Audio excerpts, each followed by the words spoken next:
బుధవారం రాత్రిపూట శనగలు నానబెట్టి గురువారం రోజు ఆ నానబెట్టిన శనగలతో పాటు బెల్లపు పొడి కొద్దిగా కలిపి గోమాతకు తినిపించండి.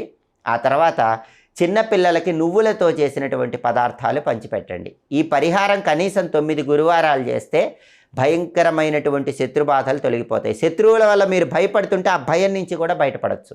శత్రువులు ఎవరైనా సరే మిమ్మల్ని మీ వృత్తిలో వెనక్కి లాగాలని ప్రయత్నిస్తున్నా, మీకెప్పుడు ఇబ్బందులు కలిగిస్తున్నా త్రిలోహ సింహం తల ఉంగరాన్ని ధరించండి. అంటే మనకి బంగారము, వెండి, రాగి ఈ 3 లోహాలు కలిపి ఒక సింహం తలను తయారు చేయించుకోండి. లయన్ హెడ్ సింహం తలని బంగారము, వెండి, రాగి ఈ 3 లోహాలతో కలిపి ఒక ఉంగరంలాగా తయారు చేయించుకోండి. ఆ సింహం తల ఉంగరాన్ని ఎవరైనా సరే కుడి చేతి ఉంగరం వేలుకు ధరించినట్లయితే భయంకరమైనటువంటి శత్రుబాధలన్నీ తొలగి